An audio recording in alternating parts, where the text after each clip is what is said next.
ஐயா வணக்கங்க ஐயா. வணக்கம், வணக்கம். ஐயா ஒவ்வொரு ராசிக்கான குணாதிசயங்கள், உள்ள இருக்க தேவ ரகசியங்கள் பத்தி பேசிட்டு இருக்கோம். ஸோ அந்த வரிசையில இன்னைக்கு வந்து பார்க்கக்கூடிய ராசி விருச்சக ராசி. காலபுருஷ தத்துவப்படி 8ஆம் ராசி. ஒரு சாபக்கேடான ராசின்னு நெனச்சிட்டு இருக்கிறாங்க. உண்மையிலே சாபக்கேடான ராசியா அது? அத பத்தி சொல்லுங்க. சாபக்கேடாக ராசியில் பிறந்து சாதனை செய்யும் ராசி. சூப்பர். அருமை, அருமை. அதனால சோதனைகளை வெல்லக்கூடிய ராசி, அதை சாதனையாக மாற்றக்கூடிய ராசி. எப்பவுமே ஒரு குழந்தை பிறந்தாலும் அது ஒரு படியா எந்திரிச்சு நடந்து அது படிச்சு பெரிய ஆள் ஆகிறதுங்கிறது உழைப்பில்லாம கிடையாது. அந்த உழைப்பு, தன்முயற்சி, தன்னம்பிக்கை, பலம் இதையெல்லாம் அடையாளம் காட்டுற ராசி விருச்சிக ராசி. யார் உதவி இல்லாம. அதனால அது வந்து உழைப்பின் ரகசியம் விருச்சிகத்துல ஒளிஞ்சிருக்கு. ஆனா உழைப்பின் ரகசியம் ஒரு பக்கம் சொல்றீங்க. இன்னொரு பக்கம் அவமானம் அதிகமா இருக்கீங்கய்யா. அதுல தானே தன்மானத்தினால தானே அவங்களுக்கு குறிக்கோள்கள் உண்டாகும். ஒருத்தர்கிட்ட கேவலப்பட்டாதான் அட நாம அவரை ஜெயிச்சு காட்டணுன்ற அந்த வெறி வரும். ஆனா 12 ராசியிலே அதிகமா கேவலப்படுறது, துன்பப்படுறது, துயரப்படுறது எல்லாமே இந்த விருச்சிகமா இருக்கு. எதனாலங்கய்யா? அதுதான் நீங்க சொன்னதே தான். காலச்சக்கரத்துக்கு 8ஆம் வீடு. அதனுடைய தன்மைகள் எடுத்துக்கிட்டிங்கன்னா ஸ்திர ராசி, நீர் ராசி, பொறுமை. நீர் ராசிக்காரங்களுக்கெல்லாம் எப்பவுமே பொறுமை இருக்கும், சகிப்புத்தன்மை இருக்கும். ஆனால் அந்த நீர் ராசியில 3 நீர் இருக்கு. ஆற்று நீர் கடகம், சமுத்திர நீர் வந்து மீனம், இது வந்து குளம் குட்டை. இப்ப இந்த நீர் என்ன பண்ணும்? ஒரு லிமிட்டட் சர்க்கிள், தனக்கு வந்து இருக்கக்கூடிய அதிகாரம் கம்மி, பட் அதுலேயே நான் வந்து என்னுடைய மகத்துவத்தை நான் தெரியப்படுத்தணும் அப்படின்னு ஒரு பிடிவாதத்தோட, கர்வத்தோட, ஒரு தன்னம்பிக்கையோட ஒரு டெவலப் பண்ணக்கூடிய ராசி. அதனால இவங்களுக்கு ஆசீர்வாதம் விதிக்கப்பட்டிருக்கு. சிறப்பு. அதே மாதிரி இவங்க சுயரூபம், இவங்களுடைய கேரக்டர் எப்படி அப்படின்னு சொல்லுங்க. என்னன்னா அந்த சூழல் தான் இவங்களுக்கு. அந்த சூழல்னால இவங்களுடைய தோற்றம்ல இருந்து எல்லாமே ஒரு இன்ஃபீரியாரிட்டி காம்ப்ளெக்ஸ்ல இருந்து எல்லாம் உருவாக்கி, அதனால என்ன ஆகும்னா யாரை நம்புறது யாரை நம்பக்கூடாதுன்னு தெரியாம எப்பவுமே ரகசியத்தை பாதுகாக்கிறதுக்காக முயற்சி செய்வாங்க. அதுதான் இவங்க கிட்ட இருக்கிற ஒரு மைனஸ் பாயிண்ட்.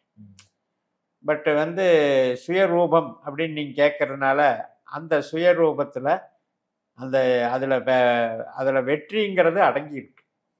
அது வந்து யாரு கொடுக்குறா அப்படின்னா, இப்ப சனி வந்து தாழ்வு மனப்பான்மையை கொடுப்பார். சனியினுடைய நட்சத்திரம் இதே கடகத்துல இருக்கிற சனி, அது ஒரு மாதிரி சரராசிங்கிறதுனால அது கொஞ்சம் சூழ்நிலைகள் வந்து சாதகமா போயிடுது. அதே மாதிரி மீனத்துல இருக்கக்கூடிய உத்திரட்டாதி என்கின்ற சனி சமுத்திரம்ங்கிறதுனால அந்த சூழல் சாதகமா போயிடுது. இது அனுஷம் இங்க இருக்கிறது மட்டும்தான். இந்த சூழ்நிலைகள் கெப்பாசிட்டி வந்து கம்மி. அதனால வந்து ஆனாலும் கூட அந்த சனி வந்து தெய்வீகம் பொருந்தியது. காரணம் என்ன அப்படின்னா, இப்ப சேற்றில் முளைந்த செந்தாமரைன்னு சொல்லுவோம். அப்ப இருக்கிற இடம் சேரா இருக்கலாம், நான் தாமரையா இருக்கேன். அப்ப அந்த அனுஷத்துக்கு அந்த பவர் இருக்குது. அதே மாதிரி தான் அங்க வந்து புதன் இருக்கார். இந்த புதன் வந்து டெக்னாலஜி. இப்ப காலச்சக்கரத்துக்கு 3ஆம் இடமும் புதன் வீடு, காலச்சக்கரத்துக்கு 6ஆம் இடமும் புதன் வீடு. அது இவங்களுக்கு 8-11 ஆகுது. அதனால திறமையை வளர்த்து அதிர்ஷ்டத்தை சம்பாதிக்கிறது தான் இவங்களுக்கு ஒரு சுயரூபம். ஸோ இவங்களை எப்படி நாம எடுத்துக்கலாம் அப்படின்னா, டெக்னாலஜியை அடாப்ட் பண்ற ராசி அப்படி எடுத்துக்கோ. சிறப்பு. இவங்களுக்கு எப்பேற்பட்ட தொழில் வேலையில் அமையா? அதிகாரம், அதே மாதிரி வியாபாரம், அனைத்து விதமான சமூகம் சார்ந்த தொழில், கலை சார்ந்த தொழில், கமிஷன் சார்ந்த தொழில், நிறைய கலைத்துறையிலையும் பார்க்கலாம், அரசு அலுவலகங்களையும் பார்க்கலாம். அதே மாதிரி குழந்தைகள் நலம் சார்ந்த விஷயங்கள் கலைத்துறைகள்லையும் பார்க்கலாம். அந்த மாதிரி தொழில்கள்லாம் நல்லா இருக்கும். ஆடம்பர தொழில்கள் சிறப்பாக இருக்கும். இப்போ ஜவுளித்துறை ஆடம்பரம் தான், டிசைனிங். அதே மாதிரி சாஃப்ட்வேர் லைனு ஆடம்பரம் தான். அக்கௌண்ட்ஸ் சம்மந்தப்பட்டது எந்த ஒரு பெரிய கம்பெனி நிறுவனம்னாலும் அக்கௌண்ட்ஸ் வேணும். அதில் மேனேஜ்மெண்ட்டுக்கு இவங்களுக்கு ரொம்ப ரொம்ப சூட்டபிள். அரசியலுக்கும் சூட்டபிள். ஏன்னா 10ஆம் இடம் சூரியனுடைய வீடு, சூரியனுடைய நட்சத்திரமும் அங்கே இருக்குது. அதே மாதிரி ஆன்மீக தொழிலும் பொருந்தும். ஏன்னா அங்கே கேது இருக்கார், 2-6-10 கேது இருக்கார். அதனால் தொழில் ரீதியாக இவங்களுக்கு நல்லா இருக்கும். லாயர், மருத்துவம், அரசு வழி ஆதாயங்கள், வியாபாரம் மற்றும் அரசு அதிகாரிகள் எல்லாமே நல்லா. சிறப்பு. இவங்களோட பலவீனமா இதை பார்க்குறீங்க? பலவீனம் அப்படின்னு எடுக்கும் பொழுது பேராசை, அல்லது யாராவது நம்பி இவங்களை இழுத்துட்டு போய் அதை வந்து தவறான வழிகாட்டுதல்ல காமிச்சு இவங்க போய் அதில் மாட்டிக்கிறது.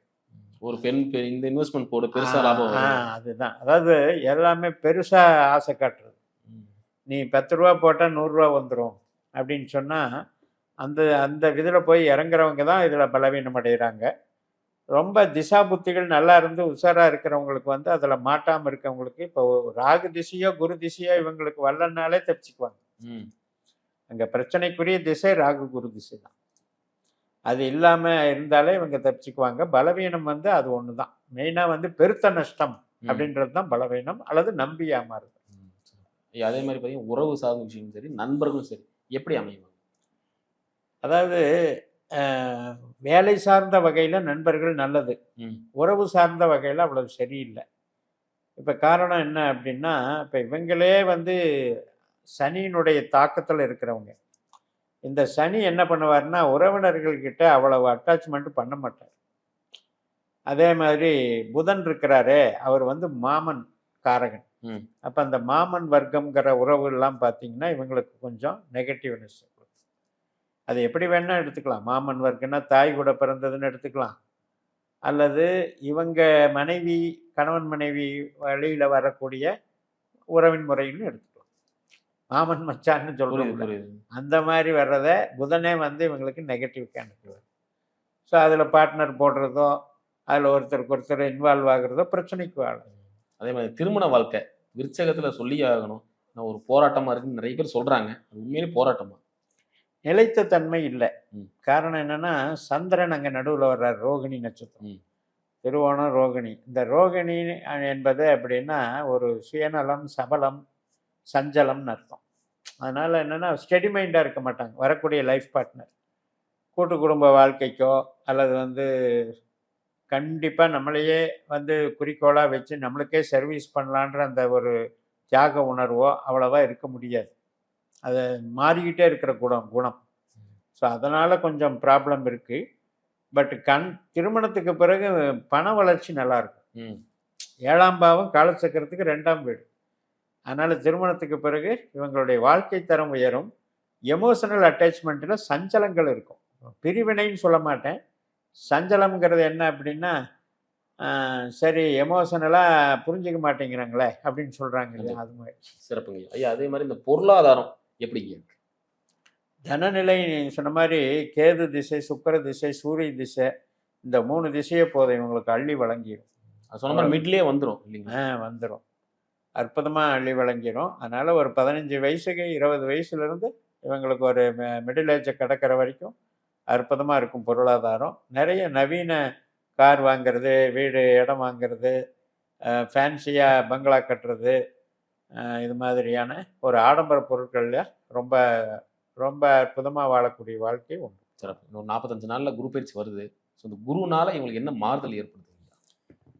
ஸோ இவங்களுக்கு வந்து நான் முதல்ல சொன்ன மாதிரி ராகு திசை குரு திசை வரக்கூடாதுன்னு சொல்கிறேன். ஏன் அப்படின்னா இந்த 4, 8, 12 தான் அவருடைய நட்சத்திரம் இருக்குது.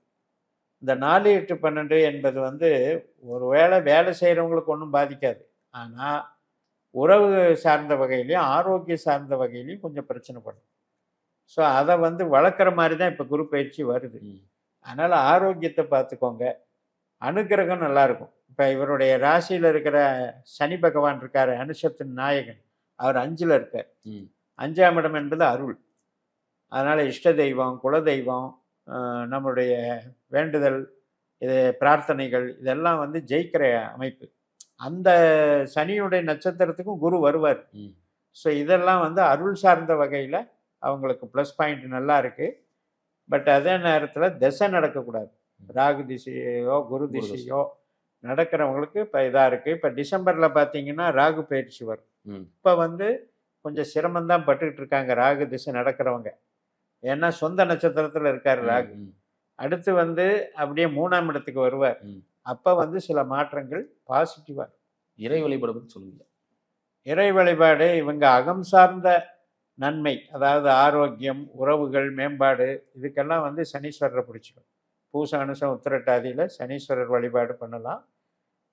அது போக வந்து பள்ளிகொண்ட பெருமாளை வணங்கலாம். ஆயில்யம் கேட்டை ரேவதியில் பணங்காசு டெவலப்மெண்ட்டுக்கு சுக்கிரனை பிடிச்சிக்கும். ம். அதாவது மெயினாக ஸ்ரீரங்கம், பரணி பூரம் பூராட நட்சத்திரத்தில் போய் ஸ்ரீரங்கம் அல்லது கும்பகோணம் பக்கம் இருக்கிற கஞ்சனூர் அங்கே வந்து அந்த நட்சத்திர நாளில் போய் தாமரைப்பூ சாத்தி நெய் தீபம் போட்டு வழிபாடு பண்ணால் இவங்களுக்கு இதை ப்ராக்டிஸ் வருஷம் ப்ராக்டிஸாக வச்சுக்கலாம். ம். வச்சுக்கிட்டாலே இவங்களுக்கு தொழில் பலம் அமோகமாக இருக்கும். சிறப்புங்க. ரொம்ப அருமையா சொன்னீங்க. மீண்டும் அடுத்த காலையில் சந்திக்கலாம். நன்றி.